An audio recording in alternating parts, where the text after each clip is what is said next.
이야기가 있습니다. 파리와 불나방 이야기인데요. 너무 배고픈 파리가 먹이를 구하기 위해 날다가 꿀단지를 하나 발견하게 됩니다. 그래서 주변에서 꿀맛을 점점 보다 보니까 맛이 있어서 자기도 모르게 조금 들어가다 한복판에 들어가 버리 날개가 꿀에 젖게 됩니다. 날고 싶어도 날 수 없게 되고 점점 빠져들어갈 때 불나방이 찾아와서 파리에게 하는 말, 야 이 녀석아, 음식을 그렇게 탐욕스럽게 먹으면 되냐? 너는 너무 돼지처럼 먹기를 좋아하니까 결국 빠져서 죽지 않냐? 이렇게 비아냥을 거리는데 파리는 아무런 할 말이 없었습니다. 점점 몸은 꿀 속에 빠져들어가는데 어두워지기 시작합니다. 그런데 그 어두움 속에 촛불이 켜졌어요. 불나방은 불을 좋아하다 보니까 촛불 주위를 뱅뱅 돌다가 불빛의 아름다운 색깔에 도취되어져서 더 잘 보기에 가까이 가다 그만 촛불에 타 죽어버리고 맙니다. 아직 죽지 않았던 파리가 그 불나방을 향해서 나보고 바보라고 들으면 지는 더 바보네. 한 번에 다 죽잖아. 이 파리와 불나방의 우화는 탐욕을 쫓아 사는 인생, 쾌락을 쫓아 사는 인생이 어떻게 스스로 멸망하는가를 가르쳐주고 있는 이야기입니다. 성경도 내 자신을 위해 사는 인생에게 이렇게 무서운 결과가 있다라는 것을 경고합니다. 야고보 4장 1절에 보게 되면 너희 중에 싸움이 어디로 쫓아나느뇨? 너희 지체 중에서 싸우는 정욕으로 쫓아난 것이 아니냐고 말씀하게 됩니다. 오늘 여러분과 제가 읽고 있는 이 본문의 말씀은 우리들의 삶이 얼마나 탐욕을 향해 치닫고 있고 우리들의 삶이 얼마나 쾌락을 쫓아가는가를 가르쳐주는 본문입니다. 사마리아는 자기들의 신앙생활의 편의적 발상을 위해서 조금 더 편하고 조금 더 쉽고 형식적인 삶에서의 모습을 가지고 유지하기 위해 그들은 송아지를 만들었습니다. 지난주에 제가 송아지 믿음에 대한 사마리아 사람들의 모습을 지난주에 말씀을 드렸고 다음 주에 또 말씀을 드리려고 합니다. 그런데 중요한 건 사마리아여 내 송아지를 버려졌느니라. 버려진 송아지가 되어버렸어. 왜 버려진 송아지가 되었을까? 그 메시지에서 여러분과 제가 기억해야 될 것은 도대체 무엇일까? 오늘 본문 5절에 보니까 내 진노가 무리를 향하여 타오르나니 그들이 어느 때에 야 무죄하겠느냐고 말씀하고 있습니다. 하나님의 진노가 타오르는 정도가 되어져서 그들은 더 이상 견딜 수 없는 상황이 되어 죄악이 만연된 모습 속에서 결국은 자기들이 만들어 놓은 편의발상적인 송아지를 던져버리고 버리고 말았다라고 하는 이야기입니다. 오늘 여러분 창세기 6장 5절에 보게 되면 여호와께서 사람의 죄악의 세상이 가득함과 그의 마음으로 생각하는 모든 계획이 항상 악하기 때문에 그 땅을 홍수로 심판했던 사실을 기억을 하게 됩니다. 창세기 19장에 보게 되면 소돔과 고모라가 멸망당할 때도 더 이상 볼 수 없는 우리가 함께 기도했던 동성애가 만연해지고 타락이 극에 달한 상태에서 유황불로 심판했던 사실을 우리는 기억합니다. 에스라 9장 6절에도 보면 에스라가 하나님 앞에 기도하기를 내가 하나님 앞에 내놨지 뜨거워서 감히 하나님 앞에 얼굴을 들 수 없다고 하면서 우리의 죄악이 너무 많아 정수리에 넘치고 우리의 허물이 너무 커서 하늘에 미친다고 고백을 하고 있는 것을 보게 됩니다. 그러면 이 죄악은 도대체 어떤 죄악일까? 민수기 25장 31절에 보면 그런 사람은 여호와의 말씀을 멸시하고 그의 명령을 파괴하였은즉 그의 죄악이 자기에게로 돌아가서 온전히 끊어지리라. 사마리아 사람들이 편의발상적으로 송아지 제단을 만들어 놓고 결국 그 송아지 제단 때문에 멸망하게 되니까 그 송아지를 버리게 되어지는 내용과 동일한 메시지를 전해주고 있다는 사실입니다.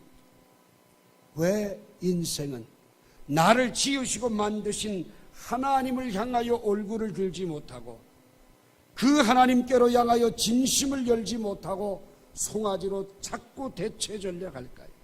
이사야 59장 1절에 보면 여호와의 손이 짧아서 구원치 못하심도 아니요 귀가 둔하여 듣지 못하심도 아니라 오직 너희와 너희의 하나님 사이에 죄악이 갈라놓았고 너희의 죄악이 그 얼굴을 가리워서 듣지 않게 한다고 말씀을 하고 있습니다.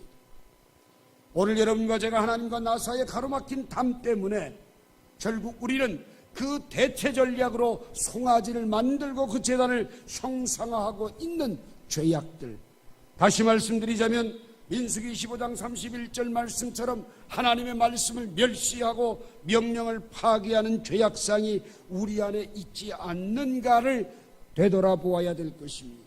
그래서 진정 욥처럼 욥기 13장 23절 말씀처럼 나의 죄악이 얼마나 많으니까 나의 허물과 죄를 내게 알게 하옵소서.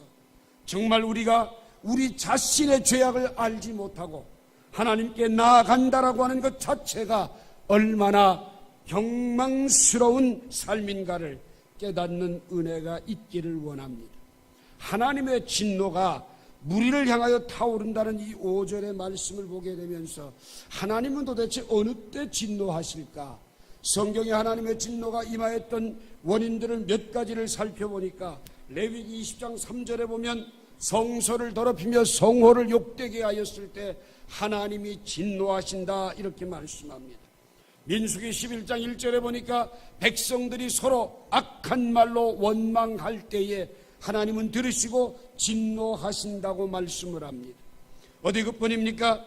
우리가 잘 아는 대로 시편 78편 58절 보게 되면 조각한 우상들, 내가 만든 우상들로 말미암아 하나님은 진노하신다고 말씀을 합니다. 민수기 25장 3절에서도 이스라엘이 바알볼에게 가담을 해서 하나님이 이스라엘에게 진노하셨다고 말씀하고 있습니다. 우상을 섬기게 되면 하나님이 진노하신다. 그 다음 네 번째로는 사무엘하 24장 1절에 보게 되면 하나님이 사탄이 다윗을 격동시켜서 인구조사를 했을 때에 교만이 가득 차서 인구조사를 했을 때 하나님은 진노하셨다라고 말씀을 합니다.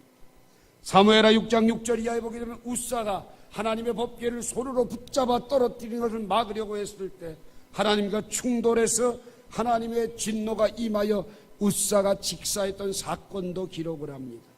역대하 32장 25절에 보면 지난주에도 말씀을 드렸습니다. 히스기야가 질병이 들어서 하나님 앞에 은혜를 받고 고침을 받고 생명의 수완을 15년 연장받았는데도 불구하고 그 받은 은혜에 보답하지 않고 오히려 거꾸로 교만하여 살게 되어졌을 때에 하나님이 그에게 진노하셨다고 말씀하고 있습니다. 에스라 8장 22절에 보면 이 모든 걸 통칭해서 하나님을 배반한 자에게는 진노를 내리시고 하나님을 찾는 자에게는 능력을 베푸신다라고 말씀을 하고 있습니다. 느헤미야 13장 18절에도 보면 느헤미야는 안식일을 범하는 이스라엘 민족을 향하여서 하나님의 진노가 임한다고 경고하고 있습니다. 전도서 5장 6절에도 보게 되면 하나님 앞에 서원해놓고 그 서원을 실수라고 내가 이행할 수 없게 됐다고 서원을 변경할 때 하나님은 그 목소리로 말미암아 진노하신다고 말씀하고 있습니다. 여러분, 우리의 죄악은 하나님의 진노가 불타오르기 때문에 우리의 죄악이 바로 하나님을 배반하는 일들이었다라고 하는 사실을 기억하면서 오늘 여러분과 저는 욥처럼 내 눈을 열어서 나의 허물과 죄악을 깨닫게 해달라고 기도하는 은혜가 있기를 주의 이름으로 부탁합니다. 두 번째로 버려진 송아지는 왜 버려졌을까? 6절 말씀 보니까 이것은 이스라엘에서 나고 장인이 만든 것이라 참신이 아니니 사마리아의 송아지가 산산조각이 나리라. 여러분, 이 말씀이 뭔고 아니? 사람이 만들어 놓고 사람이 그것을 숭배했다라는 이야기예요. 사람이 만든 것은 결코 신이 될 수 없다라는 겁니다. 오늘 여러분과 제가 하나님보다 더 사랑하는 것들은 하나도 빼놓지 않고 다 내가 만든 것들입니다. 그것은 경배의 대상도 되지 않고 신뢰의 대상도 되지 않고 그것은 결코 숭배의 대상이 될 수 없다라고 하는 사실입니다. 결국 사마리아의 송아지가 산산조각이 나는 결과가 되고 마는 것처럼 오늘 여러분 내가 믿었고 신뢰했고 내가 의지했던 모든 것들이 산산조각이 나기 전 버려진 송아지가 되기 전 돌이키기를 요구하고 계시는 메시지임을 기억하시기 바랍니다. 신명기 4장 28절에 보면 너희는 거기서 사람의 손으로 만든 바 보지도 못하고 듣지도 못하고 먹지도 못하고 냄새도 맡지 못하는 목석의 신들을 섬기리라. 얼마나 안타까운 모습. 오늘 여러분과 제가 시편 135편 15절에 보면 열국의 우상은 은금이요 사람의 손으로 만든 것이라. 입이 있어도 말하지 못하고 눈이 있어도 보지 못하고 귀가 있어도 듣지 못하고 그들의 입에는 아무 호흡도 없나니 그것을 만든 자와 그것을 의지하는 자가 다 그것과 같으리라. 여러분 뭐예요? 우상을 만들어 놓고 우상 앞에 절하는 인생은 결코 그 우상의 범주를 넘어서지 못하고 동일하게 산산조각나고 만다는 사실입니다.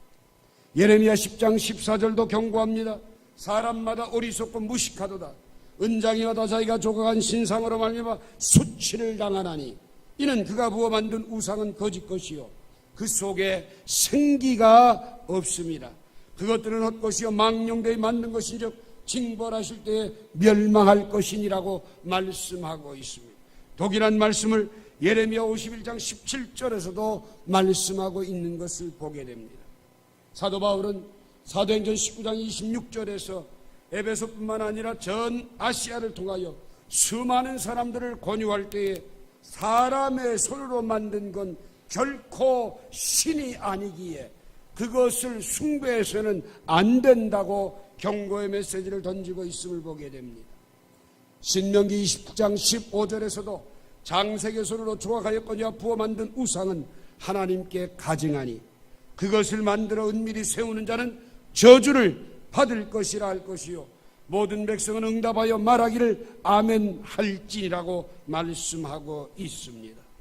호세아 13장 2절에서도 이제도 그들은 더욱 범죄하여 그 은으로 자기를 위하여 우상을 부어 만들되 자기의 정교함을 따라 우상을 만들었으며 그것은 다 은장색이 만든 것이거늘 그들은 그것에 대해 말하기를 제사를 드리는 자는 송아지와 입을 맞출 것이라 이렇게 말씀하고 있습니다. 결국 무슨 말입니까? 사람이 만들어 놓고 거기에 입을 맞추고 거기에 모든 정성을 다 들여봐야 그것은 결국 산산조각 나는 것인데 버려진 송아지가 될 수밖에 없는데 어리석은 인생이 거기에 일생을 투자하고 허비하고 말더라는 사실을 경고하고 있는 메시지입니다. 마지막 세 번째로 오늘 본문 7절에 보면 그들이 바람을 심고 광풍을 거둘 것이라. 심은 것이 줄기가 없으며 이삭은 열매를 맺지 못할 것이요 혹시 맺을지라도 이방이 삼키리라. 여러분 바람을 심으면 광풍을 거둔다고 그랬어요. 오늘 여러분 열매를 맺지 못하는 이유가 뭐냐 하면 심을 걸 심지 않고 바람을 심고 광풍을 거둔다는 겁니다. 오늘 이 세상을 살아가는 숱한 사람들 송아지를 만들어 놓고 제단을 쌓으면서 거기에 절하면서 수많은 사람들은 거기에서 빌기를 뭐라고 빕니까? 그것이 바로 바람을 심고 광풍을 거두는 현상이라는 겁니다. 이삭은 열매를 맺지 못하는데 맺을 수 없는 거기에서 엎드려 절하고 사랑하고 쫓아가고 있다라고 하는 사실입니다. 열왕기하 2장 21절에 보게 되면 엘리사가 간 그 여리고 땅이 열매가 맺혀지기 전에 과실들이 다 떨어져 버립니다. 먹을 수가 없게 됩니다. 그 원인이 뭔지 몰라서 탄식을 하고 있는 농부들 앞에 물 근원에 나아간 엘리사는 소금을 가지고 오라고 합니다. 그리고 수원에 소금을 뿌립니다. 그러면서 여호와의 말씀이 내가 이 물을 고쳤으니 다시는 죽음이나 열매를 맺지 못함이 없을지니라 하셨느니라. 그 이후에 여리고는 비옥한 땅으로 많은 열매를 맺게 된다고 하는 사실. 오늘 여러분과 저의 소망이 바로 여기에 있습니다. 열매를 맺지 못하고 바람을 심고 광풍을 거두는 헛된 삶을 살아가고 있고 추구하고 있는 여러분과 저를 향해서 하나님께서는 수원에 소금을 뿌려 근본을 고치시고 예수 그리스도의 복음으로 말미암아 여러분과 저를 치유해 주시고 이제는 열매를 맺는 하나님의 자녀가 되게 해 주신 것을 기억하시기 바랍니다. 마태복음 7장 18절에 좋은 나무가 나쁜 열매를 맺을 수 없고 못된 나무가 아름다운 열매를 맺을 수 없는데, 오늘 여러분 바람을 심고 광풍을 거두는 것은 못된 나무가 아름다운 열매를 맺을 수 없는 그 상황으로 치닫고 있는 삶이라고 하는 사실. 오늘 여러분과 제가 지금 이 땅에 살면서 어디에 마음을 빼앗기고 있고 어디에 내 인생의 목적을 두고 있고 어디에 나의 삶을 투자하고 있는가 곰곰이 생각해 보시기 바랍니다. 그리고 원인 점검을 통하여서 돌이킬 수 있는 시간들이 되시길 바랍니다. 요한복음 15장 4절에 보면 내 안에 거하라 나도 너희 안에 거하리라.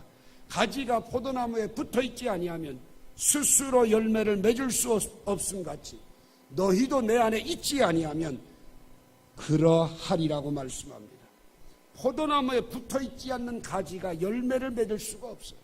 그러니 바람을 심고 광풍을 거둘 수밖에 없어요. 줄기가 없고 이삭은 열매를 맺지 못할 수밖에 없어요. 혹 이적적으로 열매를 맺는다고 할지라도 이방 사람이 삼킨다고 경고하는 메시지는 둥지에 붙어있는 가지로서의 삶을 살아가고 있는가를 묻고 있는 질문입니다. 여러분, 둥지에 붙어져 있자는 가지의 삶이 뭡니까? 에베소 5장 11절에 보면 너희는 열매 없는 어두움의 일에 참여하지 말고 도리어 책망하라. 오늘 이 시간 여러분 침묵하지 마세요. 여러분과 여러분의 가정에 어둠의 일에 참여하는 일이 있다면 열매 없는 일이기 때문에 경고해야지 되고 책망해야지 되고 바르게 교정되어져야 된다는 겁니다. 호세아 10장 1절에 보면 이스라엘은 열매 없는 무성한 포도나무라고 그랬어요. 여러분, 잎이 아무리 무성하면 뭐래? 열매가 없다면 포도나무는 기능상실입니다. 열매가 많을수록 재단을 많게 하고 그 땅이 번영할수록 주상을 아름답게 하고 그들이 두 마음을 품었기 때문에 이제 벌을 받을 것이라 하나님이 그 재단을 쳐서 깨뜨리시며 그 주상을 허시리라고 말씀. 하나님께서 우리들에게 많은 것들을 번성하게 하신 것은 하나님을 더 잘 경외하라고 열심히 섬기라고 맡겨주신 은혜인데 그 주신 은혜를 가지고 헛되이 허비하며 낭비하며 열매 없는 어둠 일에 참여한다면 그것은 하나님을 향하여 모반된 행동임을 경고하고 있음을 보게 됩니다. 디도서 3장 14절도 말합니다. 우리 사람들도 열매 없는 자가 되지 않게 하기 위하여 필요한 것을 준비하는 좋은 일에 힘쓰기를 배우게 하라. 여러분, 열매 없는 자가 되지 않는 방법이 한 가지가 있는데 뭐예요? 필요한 것을 준비하여 좋은 일에, 선한 일에 힘쓰는 것을 배우고 선한 일을 하는 것이 바로 열매 없는 자가 되지 않고 열매 맺는 자의 삶을 살아가는 은혜가 된다라는 사실입니다. 베드로후서 1장 8절에도 이런 것이 너희에게서 흡족한 즉 너희로 우리 주 예수 그리스도를 알기에 게으르지 않고 열매 없는 자가 되지 않게 하려니와. 여러분, 열매 있는 자가 되려면 예수 그리스도를 아는 일에 게으르지 말고 열심을 품고 훈련받고 다듬어져 가야 된다라고 말씀을 하고 있습니다.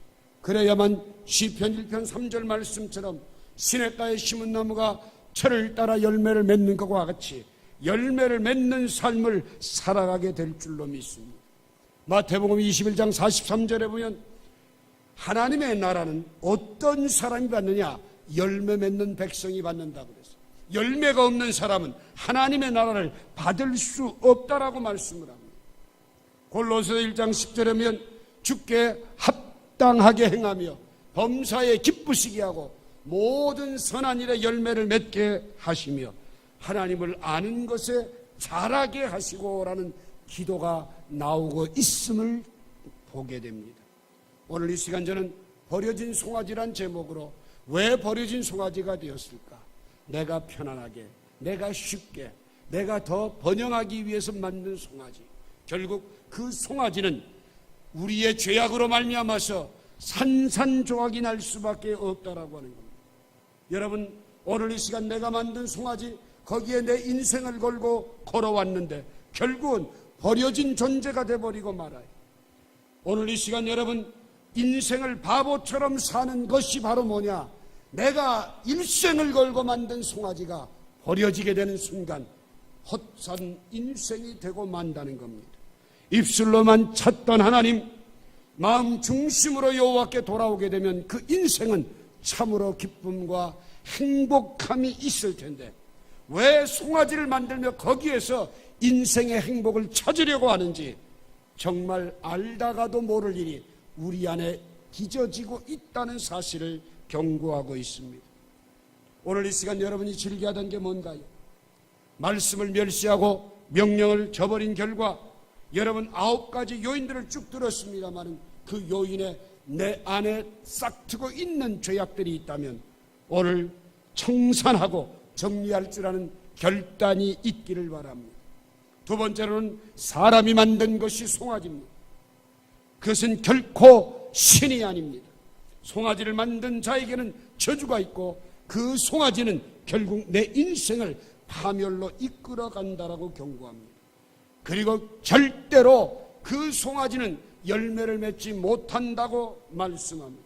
누가복음 12장 6절부터 9절에 보게 되면 3년 된 무화과가 3년 동안 땅만 허비하고 열매를 맺지 못했을 때 찍어버리라고 하는 준엄한 심판이 있었던 것처럼 열매를 맺지 못하는 사람은 하나님의 나라를 유업으로 받을 수 없다는 사실을 기억하시고 오늘 여러분과 저는 다시금 나의 삶이 하나님을 경외한다라고 입술로는 고백하면서 내 마음 중심은 내가 만든 송아지를 향하여 치닫고 있지는 않은지 그런 죄악과 또한 내가 만들어 놓고 내가 온 정성을 다하지만 결과는 산산조각 나는 비참 앞에서는 장래를 내다보지 못하고 아직도 어두움 가운데 빠져서는 안 될 것이며 내 안에 어떤 열매가 맺혀져 있는가 되돌아보면서 열매 없는 자가 되지 말고 열매를 맺어 하나님의 나라를 기업으로 상속받는 성신의 동역자들이 다 되기를 주의 이름으로 축원합니다. 기도하겠습니다.